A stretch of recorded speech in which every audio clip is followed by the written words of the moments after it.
beneficiaries of education in this country to just make some few comments. This is an ambush. I'll go to Morgan. Biggest orange. Good. Thank you very much. You know, I lived in this country as a young person. I studied here, therefore I understand German culture and city very well. I know Witze, Deutsche Witze. So, but I'm coming here basically because you know that I'm running for the chairmanship of African Union. And that's why our trip here has coincided. But then I was also very happy to have an opportunity to see so many young people here living in Deutschland. And I know the kind of challenges that people face in living here. So when I arrived here, I was a very young boy, and it was in winter. And when we arrived, I saw the trees. I thought all these trees are dry because there are no leaves. I just thought that all these trees are just dead until spring came. But that was one of the coldest winter. For the last 50 years, there has never been a winter like that one. And it lasted until May. So that institutions ran out of coal. This was using coal at that time. They're not coming with the steam heating and now electric. So a number of institutions because of that. And we would actually go and get coal, we packed and we take it in the oven, we light the oven so that we get the room to be a bit warm and habitable. Then I made so many German friends at the time I was living here. And then I went back. And then, but at that time, you know, Germany was divided, east and west. And but the good thing is that if you are Kenyan, you had no problem, because you did not need a visa to go to West Germany. You did not need a visa to go to Britain. But you needed a visa to transit. Like when I was going to Britain from Germany, I had to get a Dutch transit visa and a Belgian transit visa. Because if you did not have it, at the border they would remove you from the train and put you back to another train going back to where you came from. These days, you just need a Schengen visa. And you can travel across the whole of Europe. You see? This is what I'm saying. And this is a problem that we have in Africa. Because in Africa we still have a lot of problems. Aliko Dangote was saying that for him to travel across Africa, he needs 35 visas. But his French competitor does not need a visa to travel across Africa because he's got a French passport. But with a Nigerian passport, you need a visa to travel to any African country. A shame. It's a big shame. So, but let me now get back to Kenya. In Kenya, we have what you call a demographic dividend. Because we have a large percentage of our population which are young. Over 70% of our population are below the age of 35. So we have got a youth dividend. But this thing here, it can be either a blessing or a curse. The youth can be either a blessing or a curse. If you don't empower them through opportunities for education to acquire skills, they become basically failures. They become delinquents, drug addicts, criminals. So they're basically a burden on society. But if you impart skills on these youths so that they are able to do work here and there, then they become a motive force for development.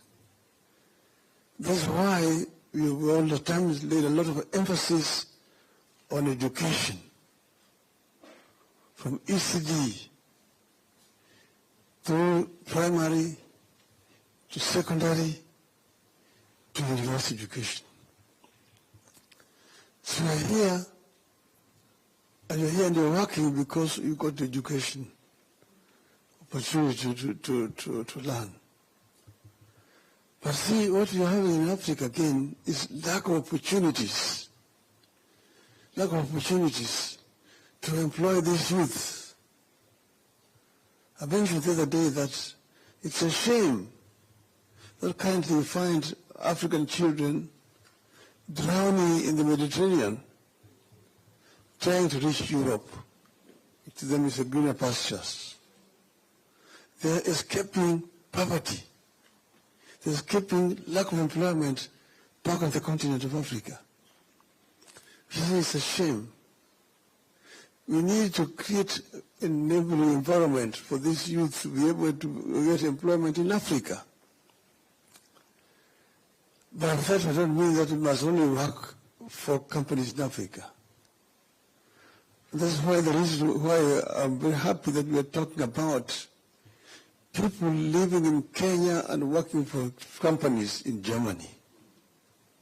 And this agreement that has just been signed here between us, that Kenyans can work for German corporations when they're living there in Kenya. Okay? And then, so, in other words, instead of these people exporting labor to Africa, we're the ones who are now exporting labor where? Here. Because you see, whereas we have a youth dividends, these people have got a youth deficit here. It's an aging society. It's an aging society.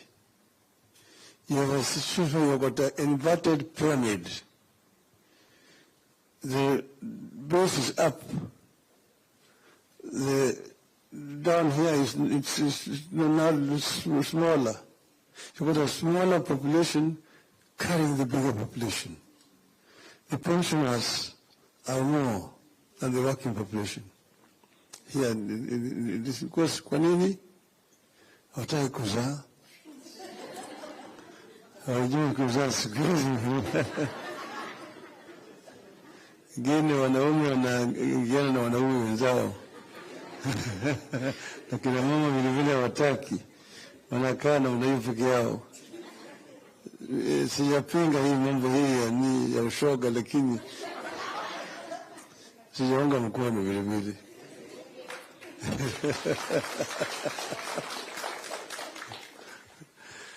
So now, what I'm saying is that there are opportunities for our people.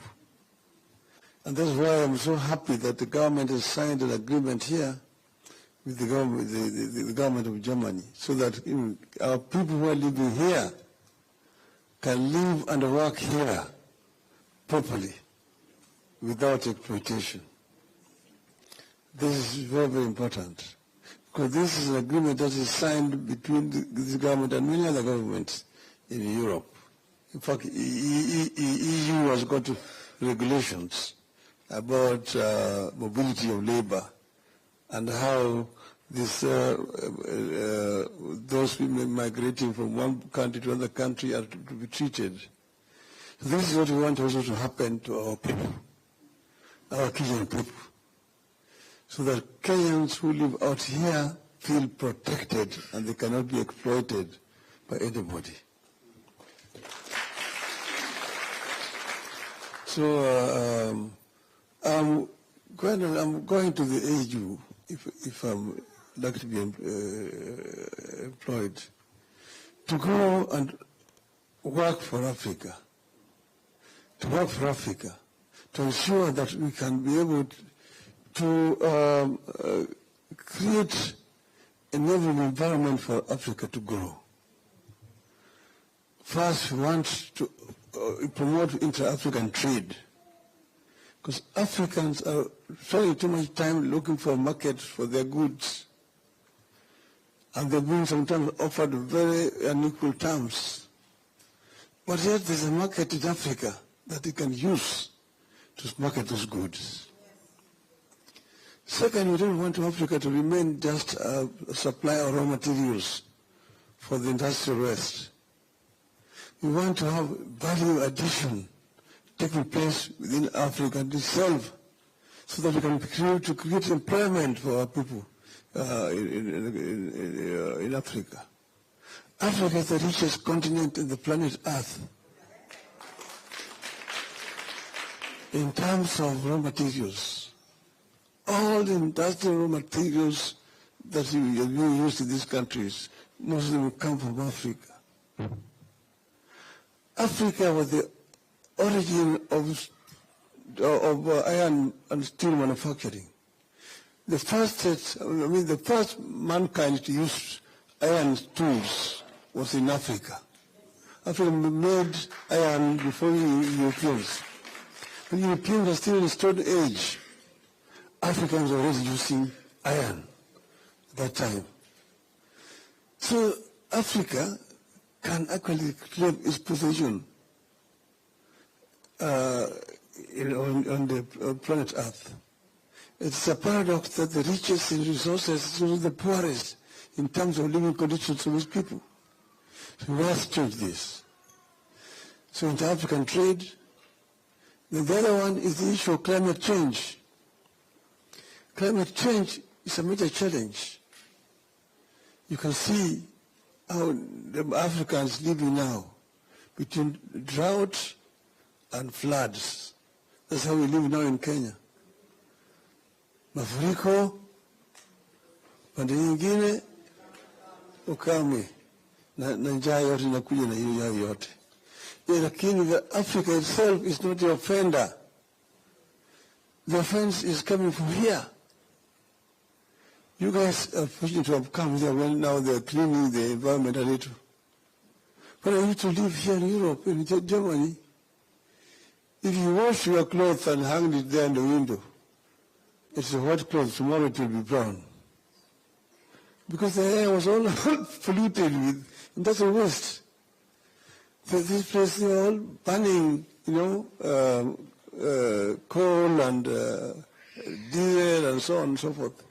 So the people who have actually polluted the environment are here. If Africa is a victim, and Africa therefore needs to get proper compensation for what it's doing, because we are also one of the biggest carbon sinks in the world that helps remove carbon from the environment. That is another issue that we want to deal with when we go there. The issues of health, the issues of security, the issues of education, and so on and so forth. So this is why I say that let me take leave for a while from Kenyan politics, ili nifanye siasa huko Afrika.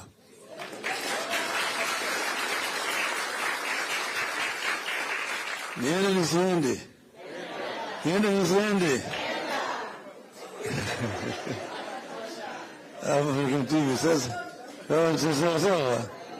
Okay. Now let me finish by, when I was down here, we used to as students, we used to meet. Sometimes we used to go around and celebrate and so on and so forth. Okay? And sometimes we used to sing. Okay? Shall I sing? Yes. The Germans, when they went to Hawaii, is very far. And they went there, they found that Hawaii was too hot. And too hot. The Germans liked their beer. Is that not true? Then when they went there, they found there was no beer in Hawaii. So they said, no, I will never go back to Hawaii. This is too hot. Okay? So it goes like this. Es gibt kein Bier auf Hawaii, es gibt kein Bier. Du fahre ich nicht nach Hawaii, du bleibe ich hier. Es ist so heiß auf Hawaii, kein cooler Fleck. Den Hula, Hula, Hula, Hula, Geld gibt's es nicht. Dann, wenn es so weitergeht, bis morgen früh, sind wir in Alkohol bis an die Knie. Wir machen das bis morgen früh und singen Pum, Swalala, Pum, Swalala, Pum, Swalala, Pum, Swalala.